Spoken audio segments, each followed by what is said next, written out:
This episode is brought to you by Sterling Soap Company. How often do you think about your soap? Well, if you answered, not much, maybe you should.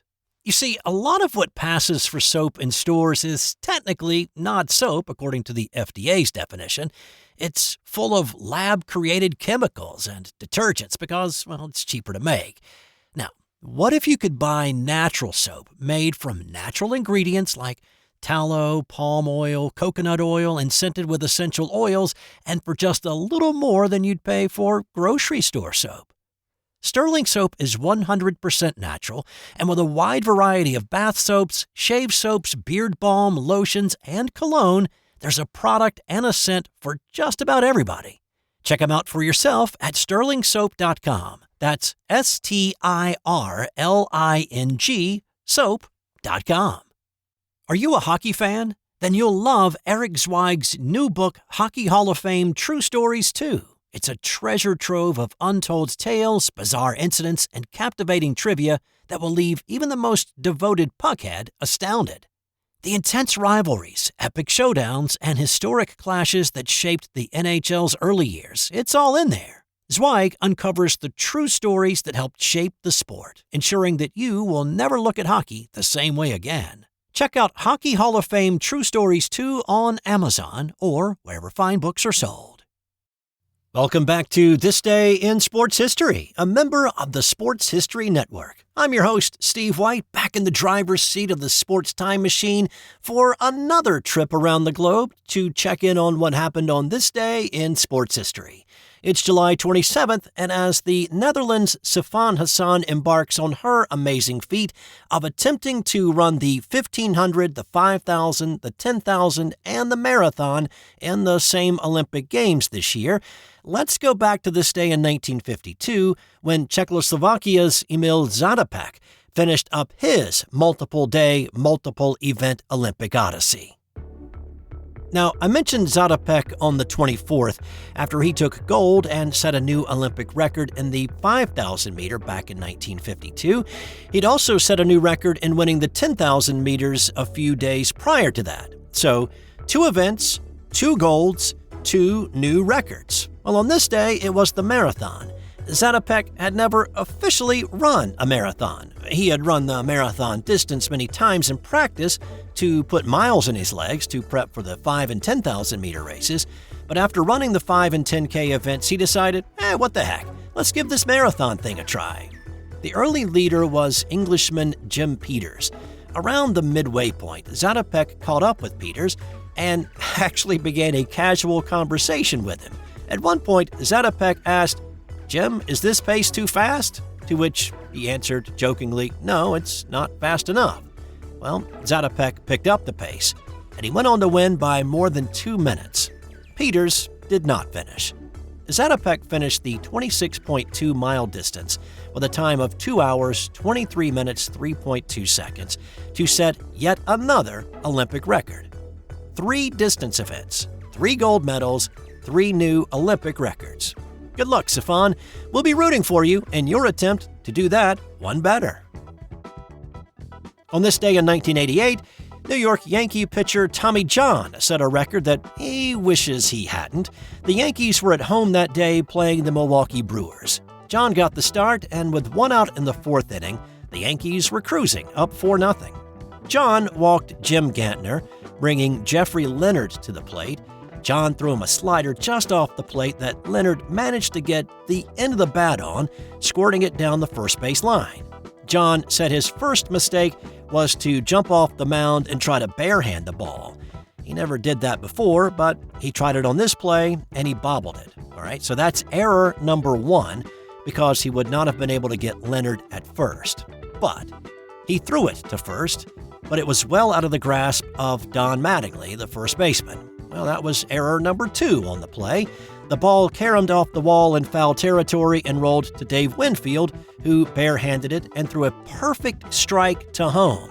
But John cut it off, and he tried to relay it home. That delayed the throw to the plate, and it was late. If he just left Winfield's throw alone, Gantner would have been meat at the plate, but instead he was safe. And that was error number 3, because the throw was off the mark and it rolled into the dugout, which allowed Leonard to score on what was basically a little squibber down the line, with 3 errors charged on the play to Tommy John. John is the only player in Major League Baseball history to have accomplished 3 errors on the same play. John did have a great sense of humor, though, and when he got back to the dugout, he shouted, "Guys, look, I've got 3 more errors in me. Let's get our butts out there and let's start hitting the ball so my next 3 errors won't make a tie game out of it." Well, that cracked everybody up, and they did get their bats going. The Yankees went on to beat the Brewers 16-3, with Tommy pitching 8 complete innings. A year earlier, in 1987, it was the end of a legendary streak. Now, this was a game between the Salt Lake City Trappers and the Billings, Montana Mustangs in a Pioneer League game. At that point, the Pioneer League was a rookie league, so guys right out of college, starting on the lowest rung. They played a limited 70-game schedule. The Trappers were the only team in the Pioneer League that was not affiliated with a major league team and was made up of undrafted players and cast-offs that just like to play ball and keep the dream alive just a little bit longer. The actor Bill Murray, musician Huey Lewis, the clown prince of baseball Max Patkin, and legendary drummer Mick Fleetwood of Fleetwood Mac all owned a small stake in the team. And after every win, the team would step down the street and celebrate at Duffy's Pub despite it being in a heavily Mormon city. They did a lot of celebrating in 1987. Well, the Trappers won 29 consecutive games, but that ended on this night when Billings scored 6 runs in the first, added 1 more later, and hung on for the 7-5 win, ruining the Trappers' perfect July. The Trappers caught the attention of national media, including ESPN, that followed their success. The 29-game professional baseball winning streak topped the 85-year-old record of 27 set by the Corsicana Oilers of the Texas League. The team no longer exists as the Trappers. Dirks Field, where the Trappers played, has been torn down. The team moved a few times before landing in Ogden, Utah in 1994, and they are now the Ogden Raptors. And on this day in 2006, cyclist Floyd Landis was put on notice that a urine sample taken after his incredible Stage 17 ride in the Tour de France came back positive for high levels of testosterone. He swore his innocence and demanded the B sample be tested. When it later came back positive as well, his cycling team Phonak released him and he was suspended from cycling. The samples came back with a ratio of testosterone to epitestosterone of 11-1. The max allowed was 4-1, and the typical male ratio is 1-1. Stage 17 had been an epic performance by Landis. The day before, he had lost the yellow jersey when he blew up on the final climb of Stage 16, dropping out of the top 10 in the GC and 8 minutes behind the new leader. In Stage 17, Landis attacked early, rode the final mountain stage of the Alps with 5 huge climbs alone, and he soloed to the stage win, clawing back 7 minutes of his deficit. At the time, it felt like it was too good to be true, but I remember listening to the commentary from his coach Alan Lim that day about how it was possible. He talked about his power numbers and his sheer desire, and we believed, or wanted to believe, that what we were watching was real.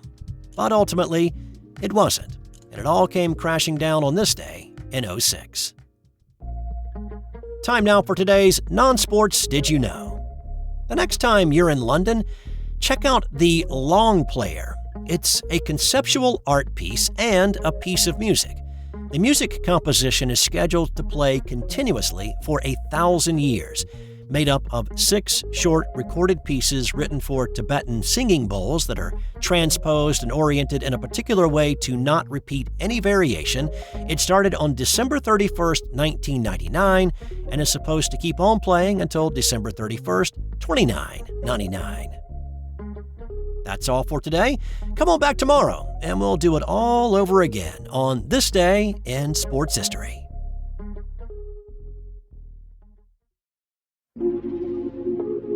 This has been an original Thrive Suite production. Hey there, sports history fan. This is Arnie Chapman, a.k.a. the Football History Dude, and I hope that you enjoyed this recent episode presented by the Sports History Network and we're able to learn some good old-fashioned sports history knowledge nuggets. I started the Sports History Network back in 2020 with the mission to help podcasters find a community of like-minded sports history nerds, as well as helping aspiring podcasters to start their own shows. We have a little bit over 30 shows on the network right now covering all sorts of sports history, but as far as I'm concerned, we're just at the toothpick in the ocean moment, that can't even figure it out because there's so much more coming. We wanted to create the ultimate headquarters for sports yesteryear, starting with Podcast Network and our website, but we're going to continue to move into other mediums as well. And here's the cool part, because we want you to be part of our team. So if you're interested in starting your own podcast, or maybe being a guest on one of our shows, or who knows, maybe even writing an article for us over on the website. Seriously, all you gotta do is reach out to us on the contact page over at sportshistorynetwork.com. You can be as technologically savvy as a Neanderthal tapping on a stone trying to figure out this whole hieroglyphics thing back in the day. Again, it doesn't matter, because even if you don't understand the whole podcast space, we have a production team that can pretty much help you out with doing everything. All you gotta do, head over to sportshistorynetwork.com, head to the contact page, fill it out. That message goes right to me, and I'll reach out to you as soon as I can. But for now, dude, I'm through if you're through.